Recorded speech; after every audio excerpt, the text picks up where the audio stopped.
So thank you for joining me. We're going to have this quick talk about compliance in the age of AI.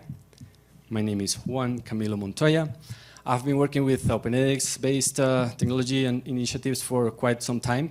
And ever since there is AI, a couple of years ago, we started also piloting and experimenting with these things. So we're going to present some of the things we've learned. So as some of you probably have also experienced, there has been a rush for the past 2.5 years or something, ever since ChatGPT came out and all these AI tools started to become better and better, to create features, to create functionality, to try and drive the value of AI into learning processes, into LMSs, into our learning experiences. So that has happened, and it's a feature frenzy. Everybody's running and trying to articulate good ways of leveraging these capabilities for improving learning. And then at the same time, there is evident friction because on the institution side, on the demand side of things, they also want this kind of features, this kind of functionality. But they realize, and they are increasingly aware of the challenges of compliance. They don't want to just get any AI and put into there. They are challenged by data protection. They are challenged by data privacy, data security. They are challenged by so many things, all the errors that AI make. So even recent events like the Canvas situation a couple of weeks ago really bringing to the table the importance of compliance and making sure that you do all the due diligence before you just put in any tool into your mission critical system if you're in higher education, right? So there's this tension between these two things. And for a number of years, I think 10 years already, higher institutions, specifically in the US, have relied on a particular tool that's called HECBAT. This is Higher Education Community Vendor Assessment Toolkit. This is a tool that was created by a number of organizations. I think it was 2016. I should mention the names. There was EDUCAUSE, it was Internet2 and Ren Isaac, the ones that pushed the creation of this tool. And it's basically a standardized framework that colleges use, that universities use to evaluate vendor solutions before actually let them through procurement. This tool includes things like, of course, data security. It includes accessibility considerations. It includes data protection and those kind of things. And since recently, actually, since last year, it includes AI. So it has a section that is AI specific, and that's what we're going to show. What exactly is that asking about, and how can AI solutions conform to those requirements? But before I move on, a quick question. Who in the room is familiarized with this HECBAT? Did you know about it? Is this a new tool? Vivek, we talked about it yesterday. I know you are. Marie, you also knew about it. All right, so it's a very US-centric approach, but it's actually very valuable, and it's open, and it's out there. So many institutions worldwide could also be using it at some point. And from the vendor's perspective, in my case, as we develop these kind of tools and features and integrations into our platforms, we need to be aware of the obstacles, let's say, or the procurement process that our solutions are going to go through. So let's see a little bit of what goes into HECBAT. For those of you that do not know the tool, let me just mention it's not a sophisticated software compliance thing. It's basically a spreadsheet. It's a workbook that a potential buyer will submit to the vendor so that we fill in, or you fill in the details of your specific application. It's a self-attestation. They will then do their due diligence of verifying that all the information was correct. But it's a structure that allows them to analyze and assess what kind of compliance the tool or solution has in each of the criteria they are interested in.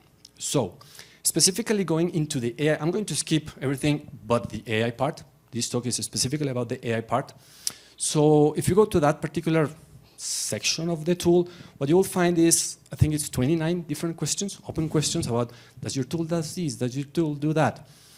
But I cluster them around these four like main areas, let's say, these four main categories. So the first one is governance and control.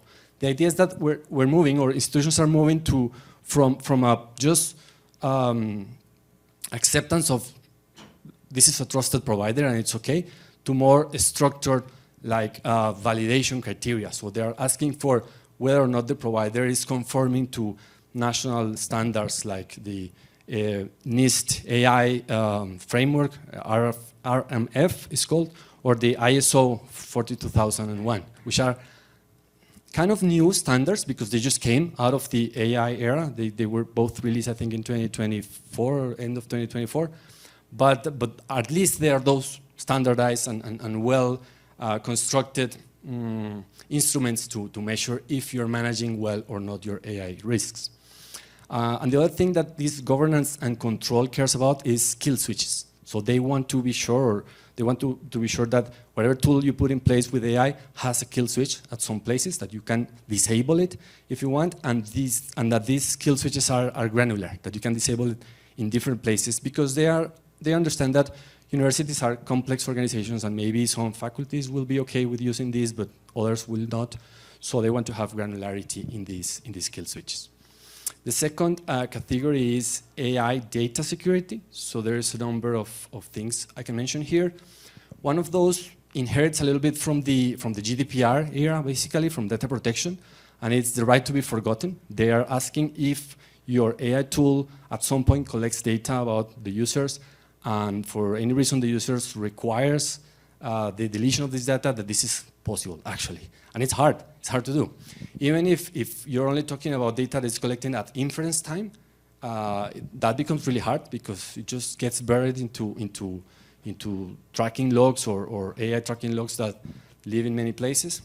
And it's much worse if you're actually doing, it's much worse if you're actually doing machine learning. We'll talk a little bit about that later on. So right to be forgotten, it's important. And the other thing is input validation. So whatever the user enters into the AI conversation needs to be filtered to prevent prompt injection or data leakage or those kind of things. Also, they want to have logging for all the AI operations, and they want to ensure that you have a plan to mitigate supply chain risks. They understand that the AI landscape is complicated, and you may be relying on other partners for your AI value provision, so they want to make sure that you have this supply risk under control. The third category is the LLMs, the actual use of the LLMs. So some of the things I can mention here is they are concerned about giving too much privileges to the LLM. So they want to know if the LLM is making automated decisions that are significant for the students, for example, grading a particular thing or deciding if the student passes the course or not, things like that. And they also always want to have human in the loop, like controls for those kind of moments, especially if it's going to affect the student's grade or the status. And also they are concerned about resource management. So they don't want to have AIs that may enter in a loop of just consuming token maxing, because that has cost implications and also have, I don't know, security implications, because you could be facing like denial of service attacks or things like that if you have just runaway LLM calls. Now, especially more now that we have agentic AI. And then for the fourth category, we have the machine learning stuff. So this is a little bit more complex because that's when you're actually training your model, right? Either a small language model or a completely large language model. You're taking input from your users and you're trying to iterate. But even if you're doing post-training, or if you're using the information that you collect from your users to later refine your model, that probably falls into this category of machine learning.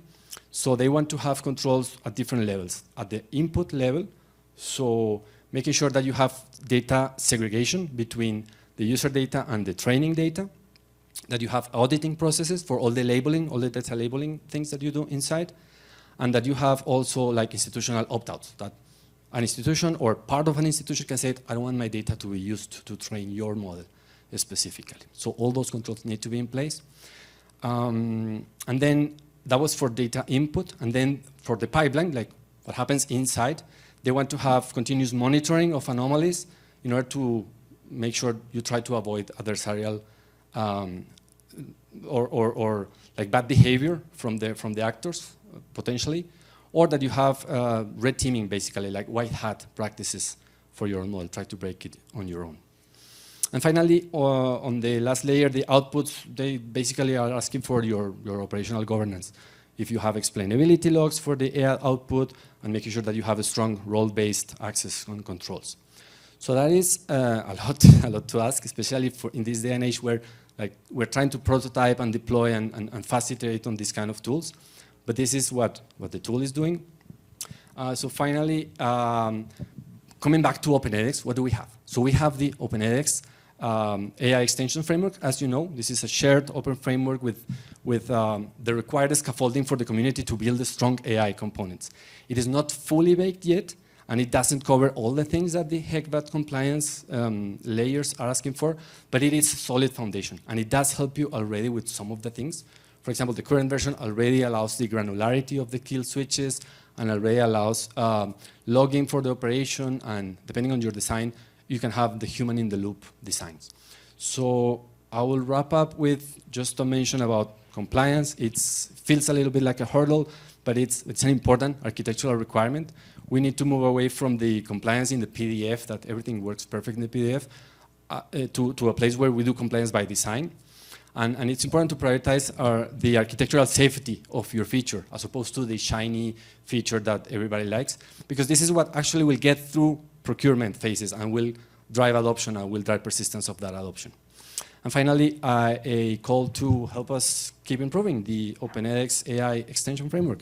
I think that's a solid component of the OpenEdX ecosystem in the future and will allow for much better integrations of AI. Thank you very much. Any quick questions for Juan?